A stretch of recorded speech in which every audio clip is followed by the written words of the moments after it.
Halo sahabat Yakobian, salam jumpa dengan saya Lukas Alfian Susanto, biasa dipanggil Pak Santo. Nah, hari ini saya ada di mana ini? Ya, saya ada di klinik Bina Kasih, Klinik Pratama Bina Kasih Yayasan Santo Yakobus. Untuk apa saya di sini?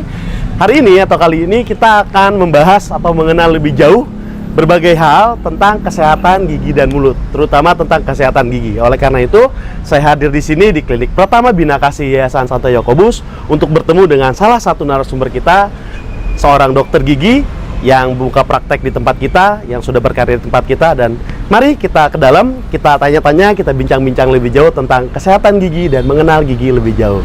Mari ikut saya ke dalam.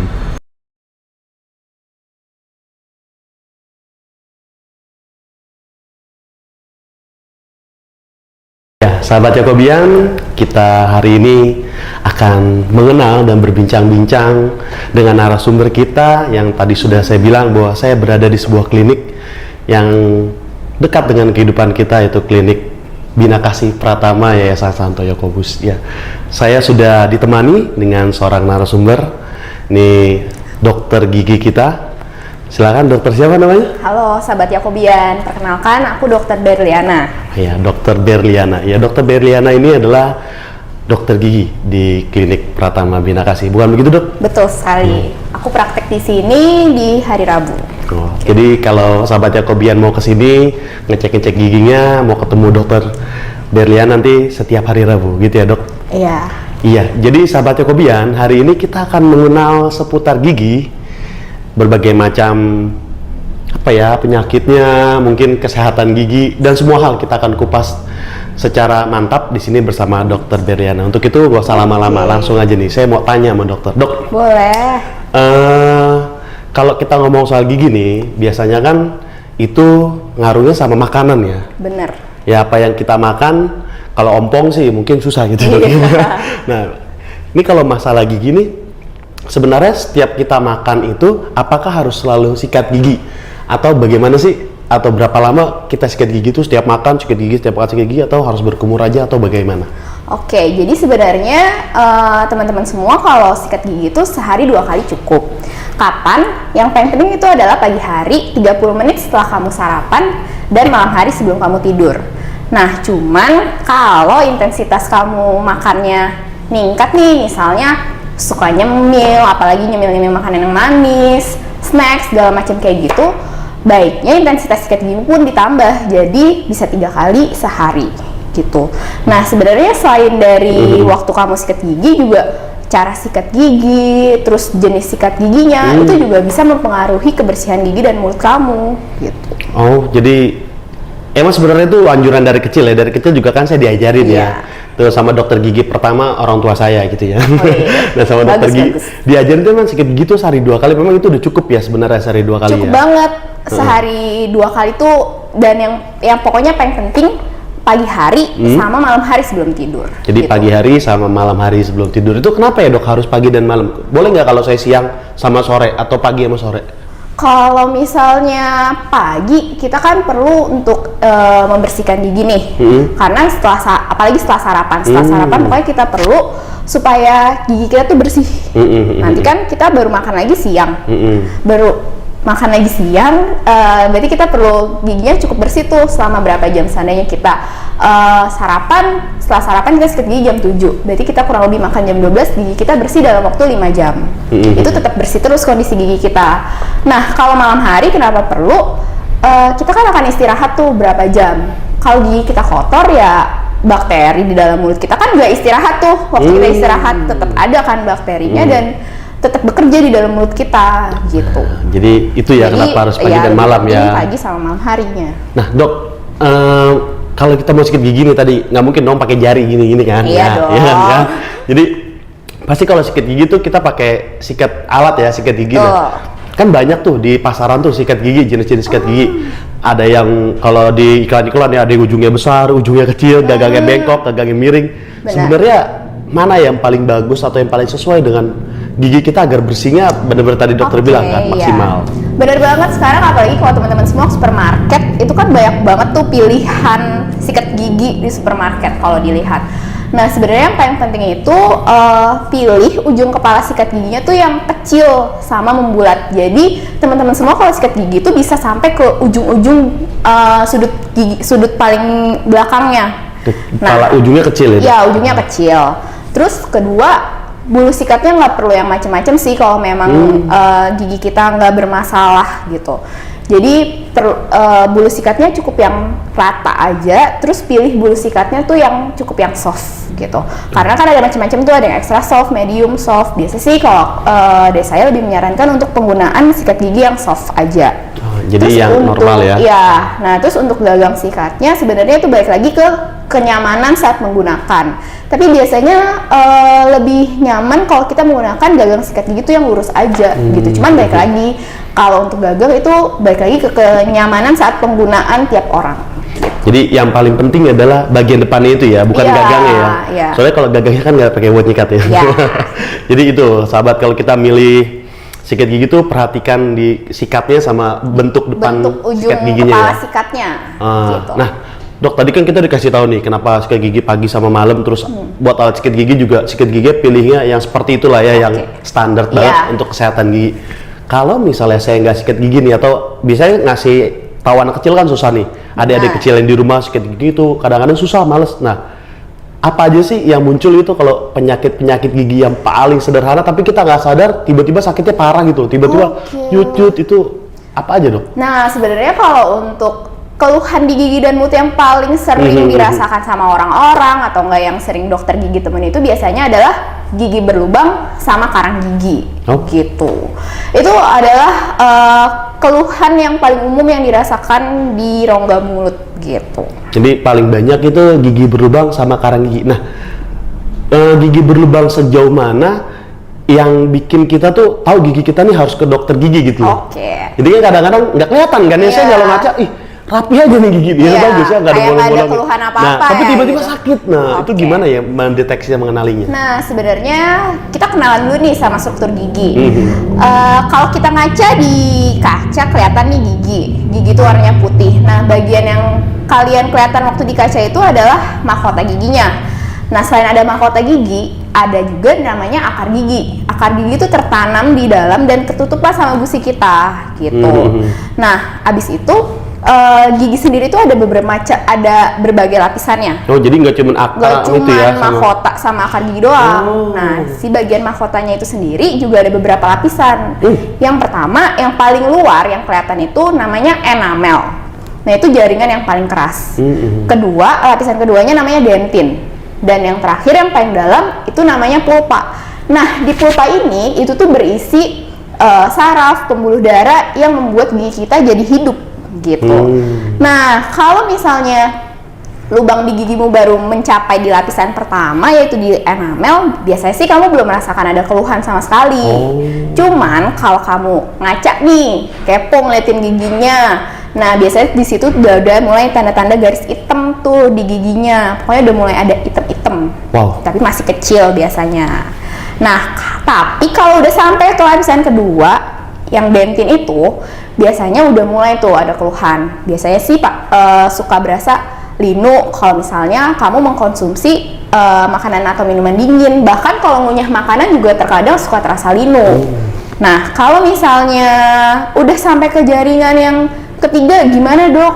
Wah, kalau yang itu biasanya kamu akan merasakan sakit yang lebih spontan. Rasa sakit itu spontan, nyut-nyutan, terus-menerus. Bahkan rasa sakitnya itu bisa mengganggu aktivitas kamu sehari-hari. Nah, ada lagi jika dibiarkan terus-menerus, misalnya udah kena nih ke bagian pulpanya tadi, lapisan ketiga, masih aja cuek, ya udahlah biarin aja gitu.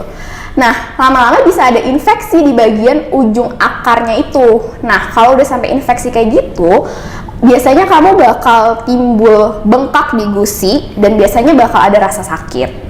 Nah, kalau untuk perawatannya sendiri itu juga beda-beda sih. Kalau kamu lubangnya masih di lapisan pertama, kedua yang sampai ke dentin itu, biasanya masih bisa dilakukan penambalan secara langsung. Tapi kalau udah kena ke saraf atau sudah ada infeksi akumulasi bakteri di ujung akarnya itu, sayangnya gigimu harus dilakukan perawatan saluran akar dulu. Nah itu perawatannya biasanya lebih panjang dan lebih kompleks. Bahkan kalau misalnya struktur gigimu tuh udah habis, kan biasa tuh kalau udah bolong makin gede, waktu gigit tahu-tahu pecah. Struktur giginya habis kan, jadi nggak ada, tinggal dikit. Nah kalau misalnya tinggal sedikit kayak gitu, pilihan terakhir mau tidak mau gigimu harus dicabut deh, ompong jadinya kayak gitu. Nah jadi perlu banget kalian semua tuh aware sama giginya gitu. Jadi kalau memang udah tahu ada lubang, segera cek ke dokter gigi gitu. Soalnya kalau sakit itu saya pernah dok ngalamin sakit gitu, larinya kemana-mana kan ya, ke kepala lah, badan panas, ya kan, bener ya dok ya? Bener. Itu kenapa ya sakit gigi berlubang aja sampai kepala, badan panas? Karena kan itu ada infeksi juga, ada infeksi di gigi, ada sarafnya juga. Jadi ketika ada infeksi udah kena ke bagian saraf, pasti akan timbul rasa sakit. Gitu. Kenapa bisa sampai kadang demam gitu? Karena infeksinya udah menyebar kemana-mana gitu. Jadi dari gigi bisa kemana-mana itu ya. Bener banget. Oke, kita perlu aware kalau gigi berlubang langsung aja lah ya ke dokter gigi. Bener. Toh nggak diapa-apain juga gitu ya. Iya, toh justru semakin ditunda, perawatannya juga akan semakin panjang. Makin panjang prosesnya. Dan membutuhkan waktu yang lebih lama. Gitu. Dok, tadi selain apa gigi berlubang ya, masalah gigi tadi ada dua ya. Kalau nggak salah satu ini karang laut ya. Karang laut, waduh, liburan nih kalau karang laut. Karang gigi ya. Bener, nah, karang gigi itu apa dan kenapa sih bisa ada gitu loh? Oke, karang gigi itu apa sih? Karang gigi itu sebenarnya plak atau sisa makanan, tapi dia ngeras di gigi kita. Karang gigi ini sebenarnya suka dianggap sepele sih, karena dianggap tidak menimbulkan gangguan kepada orang-orang. Tapi kalau dibiarkan terus-menerus, si karang gigi itu biasanya menyebabkan gusi kamu jadi beradang. Terus kalau sikat gigi suka berdarah. Nah ini ciri-ciri banget kalau ada karang gigi di mulut kamu. Jadi sikat gigi, kalau waktu kita sikat gigi tuh ada darahnya gitu. Jadi kalau lagi sikat gigi tuh, wah kenapa nih tiba-tiba berdarah? Iya kayak gitu. Nah itu biasanya tanda-tanda kalau di mulut kamu tuh ada karang giginya. Nah kalau kita biarin lagi nih terus-terusan, nggak tahu nih berdarah dari mana, ya udah aja gitu kan, cuek aja, terus dibiarin aja karang giginya numpuk terus. Nah akhirnya gigi kamu lama-kelamaan bisa goyang, bahkan bisa jadi lepas sendiri nanti kalau misalnya dibiarin terus. Nah gitu. itu efeknya apa ya dok ya kalau karang gigi banyak terus lepas sendiri, bagus atau nggak bagus itu lepas sendiri? Nggak bagus dong. Nggak bagus ya? Kalau giginya udah lepas jelas banget bakal jadi ompong kan. Pasti kalau gigi kamu nggak ada ompong, yang jelas kamu makan pasti jadi nggak enak. Nah itu ompongnya kan karena nggak normal penyakit gitu dok ya, plak gitu ya. Itu efeknya panjang atau ada setelah karang gigi numpuk, gigi copot, ada efek panjangnya nggak untuk mulut atau gigi kita itu? Sebenarnya dengan adanya karang gigi itu keadaan mulut kamu kan pasti kotor. Nah, sebenarnya kamu juga bakal ngerasain yang namanya bau mulut. Nah, cuman kalau misalnya nih si giginya udah copot, sebenarnya gak ada efek yang berkepanjangan lagi selain kamu bakal nggak nyaman aja kalau makan. Terus kan pasti mengganggu penampilan tuh, apalagi kalau di gigi depan yang hilang gitu. Ya gitu bau mulut lagi kan nggak banget ya. Saya berarti ini normal ya, masih sehat ya, soalnya nggak bau ya. Jadi saya rajin sikat gigi sehari 2 kali minimal ya dok. Nah tadi kita gigi berlubang, karang gigi. Nah gimana sih caranya itu supaya benar-benar kita paham banget nih gigi kita ini berlubang, terus juga punya karangnya itu selain ngecek ngaca, atau bisa nggak sih kita kalau punya karang gigi itu bersihin sendiri gitu loh? Nah atau di korek-korek pakai peniti. Apa tuh? Waduh. Nah, kalau karang gigi kan dia tadi yang kayak udah aku bilang, dia itu adalah sisa makanan tapi udah ngeras di gigi kita. So, jadi nggak bisa lagi kamu bersihin gitu aja. Nggak bisa bersihin sendiri berarti? Nggak bisa. Jadi kamu perlu datang ke dokter gigi dan melakukan tindakan pembersihan karang gigi atau yang dikenal dengan scaling untuk membersihkan si karang gigi itu. Bahasa kerennya scaling ya. Jadi kamu mau kemana? Mau ke dokter apa? Scaling. Ngapain tuh scaling? Atau nggak cuci karang tuh yang umum gitu bahasa scaling awalnya. lebih oke lah ya scaling. Nah ini dok, tadi kan kita udah tahu nih bahwa gigi tuh strukturnya ada enamel, dentin, tadi segala pulpa segala kan. Saya jadi belajar nih, cepet saya belajarnya langsung. Mantap, langsung nempel di otak. Saya yakin sahabat Yakobian juga paham, jadi pas gigi sakit tuh masalahnya di mana. Jadi kan sahabat Yakobian udah dapat pengetahuan juga nih tadi nih. Oh gigi saya sakit, ini kayaknya di bagian pulpa nih, wah, gitu kan. Nah sekarang ini masalahnya dok, case-nya berbeda nih. Kan dokter bilang Benar. tadi lebih baik kalau mulai rasa sakit ke dokter gigi. Benar. Tapi masalahnya sekarang case kita berbeda. Betul Apakah sekali. aman dan bisa kita ke dokter gigi ketika gigi kita mulai bermasalah? Sebenarnya untuk sekarang boleh untuk pemeriksaan gigi jika gigi kamu bermasalah, karena sekarang yang paling penting adalah dokter giginya di sini menggunakan APD, alat pelindung diri, untuk tindakan kepada setiap pasien. Cuman memang untuk di saat pandemi seperti ini lebih dianjurkan jika kamu ke dokter gigi jika memiliki keluhan yang emergensi atau darurat. Contohnya seperti apa, Dok? Gitu kan. Contohnya itu biasanya ketika kamu merasakan nyeri yang udah sakit banget, gak tertahankan. Terus adanya pembengkakan saat infeksi. Terus ada perdarahan yang tidak terkontrol, dan jika kamu mengalami trauma akibat kecelakaan. Jadi sebenarnya di saat pandemi seperti ini lebih diutamakan untuk kasus-kasus yang seperti itu, gitu. Jadi ya memang parah banget ya, yang udah parah banget. Lebih diutamakan. So sebenarnya nggak apa-apa kalau kita ke dokter gigi juga, karena sebenarnya sudah ada protokol kesehatan, dokter giginya juga lengkap pakaiannya, hanya untuk yang benar-benar mendesak. Sekali lagi hanya untuk benar-benar mendesak ya, Dok ya. Cuman kalau gigi udah mulai kelihatan, gigi saya kayak mesti di bersihin nih, ada lubang dikit, nggak bukan lubang gitu ya, cuma salah lihat, nggak biji cabai nempel atau cabai gitu ya.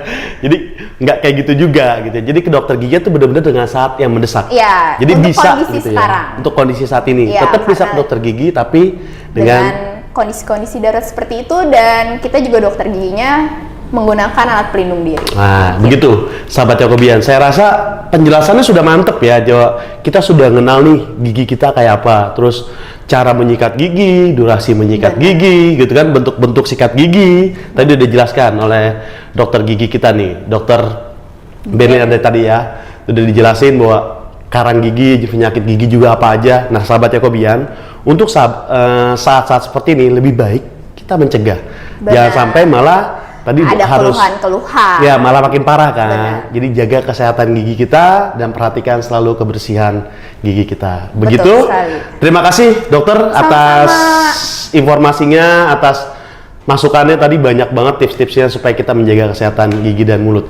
Kita berjumpa lagi nanti dalam topik lainnya. Bye bye.